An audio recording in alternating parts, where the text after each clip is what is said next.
Confessions. I stood by and allowed my wife to almost kill our son. I was happy she did it. Okay, fair warning, this one is long as hell.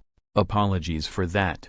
But this is very hard for me and I have been carrying it for a lot of years. On the advice of my therapist, I've written it all out to try to work out my feelings on it. He didn't advise me to submit it to Reddit of course, but I have struggled with this for a long time, and I need to hear other people's opinions on it. I still really have no idea how I feel about it, even after all these years, but I will submit for judgment by the masses. I know I did wrong on some things, probably a lot of things. I tried to do the best that I could. My son was very troubled. Very troubled. If you have seen the movie We Need to Talk About Kevin, it will help to understand what I'm talking about because I swear to God when I watched that film I thought I was watching a documentary about my life. I felt like the writer must have had cameras hidden in my damn house. That's how accurate it was. The only difference is that in the movie, the boy appears normal to his father and only reveals his true nature to his mother. With my son he didn't have that mask. His insane behavior was the same as everyone's. From the day he was born,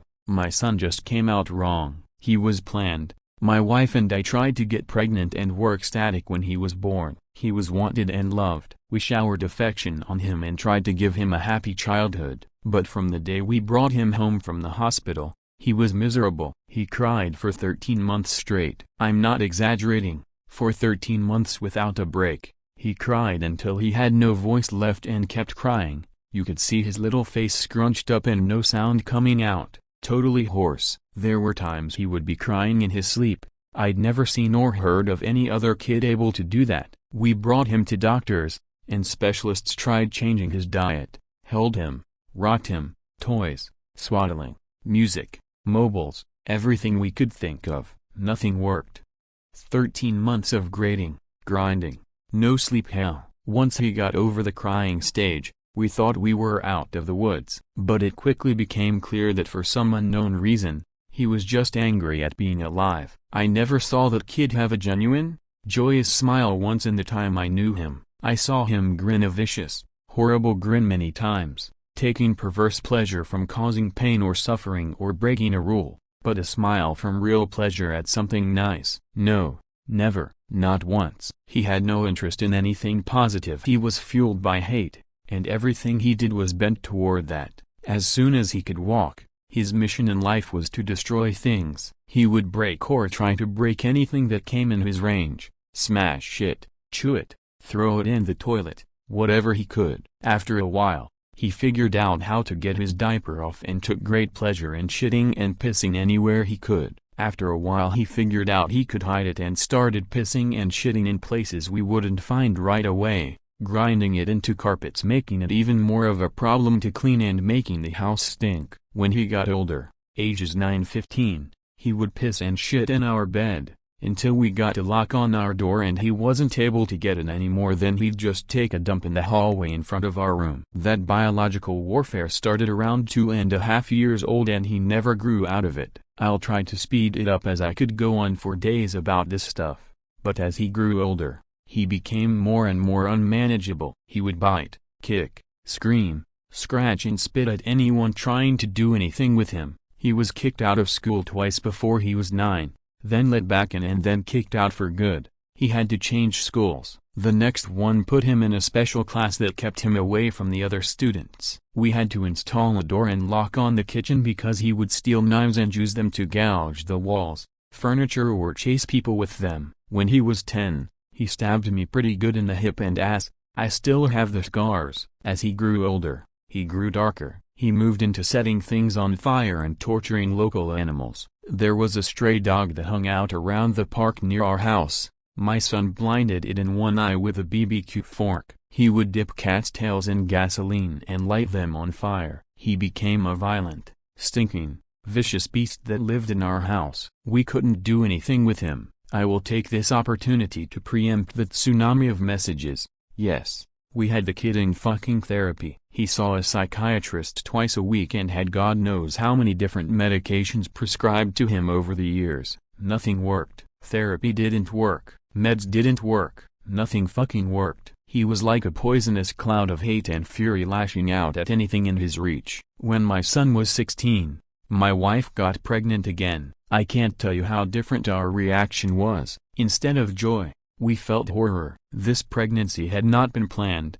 and we were at a loss over what to do. My son had been such an unending nightmare for 16 years. We couldn't take the idea of starting again from the beginning. We talked a lot about terminating, but A, access to abortion was not as easy in those days as it is now, and B, my wife was very against it. We talked about many options. In the end, we decided that my wife would have the baby, and if it turned out evil we would put it up for adoption. We knew we just couldn't do it again with another child like our son. We had a daughter. She was normal. Suddenly we saw what our lives should have been like the whole time. How things would have been had our son not been himself. She laughed at things. She breastfed without biting. She didn't have teeth yet anyway, but you could tell she was just trying to eat, not tear her mom's breast off. After 4 months she was sleeping through the night. She was happy. She was normal. I can't describe the relief and happiness that we both felt. I don't have the words for it. This is where I believe I may have started pulling back from my son.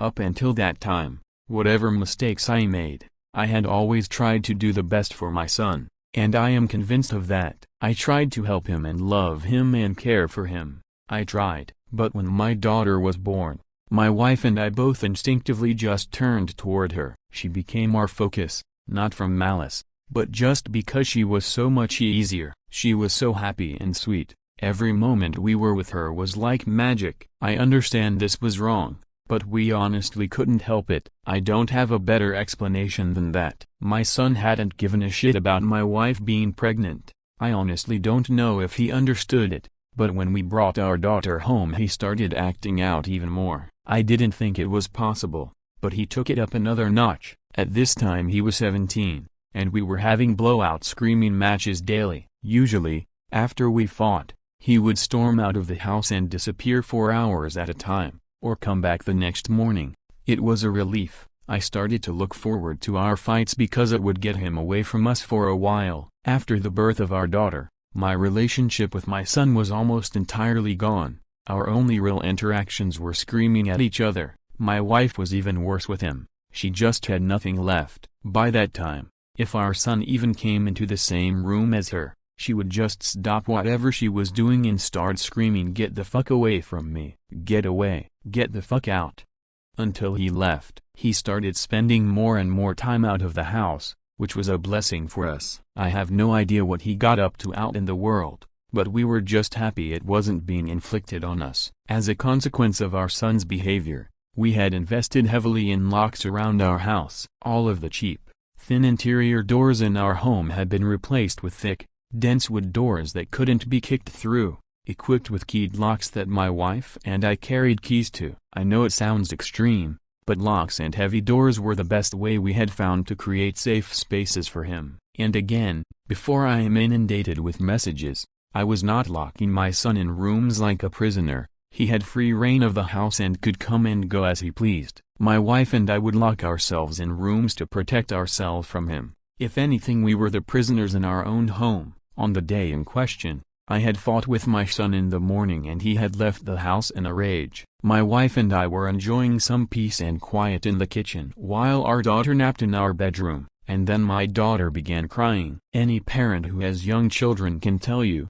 that you get used to your child's cries and you can tell after a while what they need. They cry differently if they are hungry, or need changing, or are just restless and want to be held. Babies can communicate pretty well before they can speak. This cry was none of those things. This cry was terror. The second we heard it, my wife and I were both up out of our chairs and running to the room. The door was locked, of course, and it took a few seconds to get the right key and get it open. My son was in the room. We lived in a bungalow, and the bastard had climbed in the window to get to her. He was standing over her crib with a steak knife in his hand. I have no idea where he got it. It wasn't one of ours. We controlled our knives very carefully and always kept them in locked drawers. I think he may have stolen it from one of our neighbors' houses. He had broken her skin twice already, once in the belly area and once on her arm. I could see blood running down. When I entered the room, he was dragging the back of the knife down her face.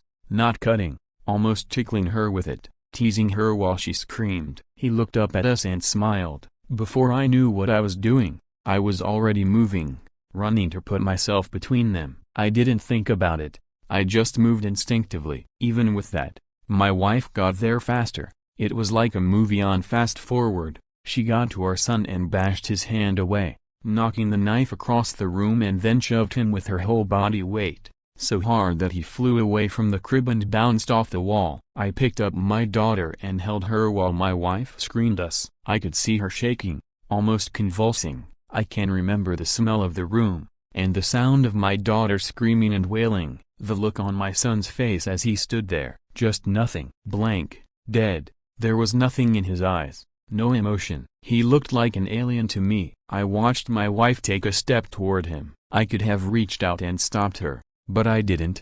She stepped forward again, very close to him. I could have stopped her again, but I didn't. She waited, looking at him for maybe 3 to 5 seconds without moving, and then she punched him in the face. Now until this point, you may have been picturing my wife as a typical woman, small frame, dainty, delicate. This is not the case. My wife does have a small frame, but dainty and delicate she is not. Never has been since I've known her. Since her early teens, my wife has been a boxer. MMA didn't exist back then, but karate and boxing were big in those days, and my wife was a very talented amateur. She was about 130 pounds, she carried a lot of muscle, and she knew how to punch. I had 70 pounds on her back then, and I do not doubt that in a real fight between me and her she could have and would have pounded me flat. Neither of us had ever laid a hand on our son in anger before, but something broke in her that day, and all the years of anger and pain and sorrow and frustration just came pouring out. When she hit him, his head snapped back and blood started pouring out of his nose. He hardly reacted. He just looked at her with this shocked expression like he didn't know how to process what had just happened. She waited another second, and then she hit him again. I could have reached out and stopped her. I could have dragged her out of the room, taken her away, calmed her. I didn't. I just stood there and watched while she systematically started to pound him to a pulp. Every time he brought his hands to cover one part, she would blast him somewhere else. Body, head, over and over. He started screaming, crying out, and yelling for her to stop. It's the most genuine reaction I'd ever seen him have to anything in his whole life. But she wasn't stopping. I watched her ramping up, hitting harder, faster, working him like a heavy bag. He tried to swing at her and she slipped him easily. She was on autopilot, sinking into her training. I stood there watching for a minute, then I turned my back on them and took my daughter out of the room. I brought my daughter to the kitchen and gave her a bath in the sink. I found that he had cut her a third time on the sole of her foot. All the cuts were superficial. I cleaned her up and held her until she calmed. I put polysporin and band-aids on her cuts. In our bedroom, I could hear my son screaming, calling my wife horrible names, telling her he would cut her head off and fuck her corpse. After a while, I didn't hear him saying anything anymore. Didn't even hear him crying out. I assumed that he must have been knocked out, but I could still hear her beating him. That went on for a long time, long enough for my daughter to drift off to sleep in my arms. I just sat at the kitchen table waiting for her to finish. Finally, she came out and sat down across from me. Her hands were swollen and red, her face and arms were splattered with blood, her chest was heaving. We just stared at each other without saying anything. After a while, I asked her, "Is he dead?" She looked back at me and answered, "I fucking hope so." I nodded. That was all there was to say about that. I understood how she felt perfectly. I felt the same. I didn't know what to do, so we just sat there waiting silently. Eventually, my wife started crying and went to go take a shower. I just stayed where I was holding our daughter. After a long while, I heard moaning and sobbing coming from our room. It turned out that my son wasn't dead. I went in to see how bad it was, and it was a broken bar, pretty bad. I've never seen a more merciless beating laid on to anyone, before or since. He was lying on the floor, rolling around with blood leaking out of his face, lying in a pool of vomit. His nose was squashed flat out across his face, and both of his eyes were completely swollen shut and starting to blacken already. I could see that a couple of his fingers were bent out at weird angles and he had pissed his pants. I think he must have been missing teeth, but I couldn't see any on the floor and I couldn't see inside his mouth. His lips were all puffed up and swollen. From talking to my wife about it later, I know now that she had systematically beaten every part of his body, focusing heavily on his legs. She told me she kicked him in the groin repeatedly until her legs got tired, and kept beating his body long after he had passed out. When my wife came out of the shower, I still didn't know what to do about our son. I didn't know whether to call the police or an ambulance or take him to the hospital myself. I honestly didn't have any idea what to do. After a while, I realized that I simply didn't care what happened to him anymore, and we decided to just let him live or die on his own. There was an in-law suite in the basement that we had never really used, and my wife, my daughter and I just moved down there. We simply ceded the top floor of the house to my son and locked everything down, separating our lives. There was plenty of food in the upstairs cabinets, enough for a couple of weeks or more. He had a washroom and bedrooms to use. We had a washroom in the basement, a small kitchenette, and a separate entrance, so we just stopped going upstairs. We just decided we were done with him. I figured we'd let his food run out and see what happened. Over the next week, we could hear him moving around upstairs sometimes. I think he just spent most of his time lying in bed recovering. I went to work, watching on high alert in case he attacked me in the driveway, but he never did. My wife stayed home with our daughter. She was never out of our sight. One night we heard him going ballistic, smashing things and banging. We didn't respond. He never tried to get downstairs or get near us though. I think he was afraid that if he got near us again, my wife might finish the job on him. After 3 weeks down in the basement, we hadn't heard anything from up above for a few days, and I ventured upstairs to the main floor of the house. The place was demolished, and there was no sign of my son. He was gone. It took months to repair the damage he had done and get the main floor back to normal again. There was food and shit smeared all over the walls and broken glass on the floor, big holes in the drywall. He had ripped the place apart. He tore up the linoleum in a corner of the kitchen and emptied an entire foam fire extinguisher into the living room. I feel thankful that he didn't burn the house down with us in it. I'm honestly not sure why he didn't. The kid wasn't shy about lighting things on fire. After that, I lived in fear every day that he would come back, that he would ambush us out of the blue and try to kill us. We moved house about 3 years later and I finally stopped being afraid that he would show up again, as now he had no idea where we were. I finally felt safe from him. All this happened a long time ago. My son was born in the spring of 1971, my daughter was born in '88. I'm an old man now. I'll be 70 this year and my wife passed from cancer in 2016. My daughter is 31 now. I moved in with her and her husband after my wife passed. I've got 2 granddaughters and they are the joy of my life. I see a therapist a couple of times a month to talk about all this. I don't know where my son is. The last time I saw him was when he was lying on the floor of our bedroom, bleeding and smashed. I haven't heard from him since he left. More than 30 years now. I don't want to. I carry a lot of guilt from that time and a lot of conflicted emotions. I didn't beat him myself, but I allowed him to be beaten, and I thought he deserved it. I was happy it happened. I didn't try to kill him, but I would have been happy if he died. I will say that I do hope he was able to overcome his demons and go live a normal life somewhere. If he wasn't able to do that, if he stayed the way he was, then I truly do hope someone out there killed him. When I knew him he was a rabid dog, and whichever way it went I just hope he isn't still out there hurting anyone else. Thanks for watching. Please leave a like and comments to let me know if you enjoyed the video. Subscribe for more upcoming videos.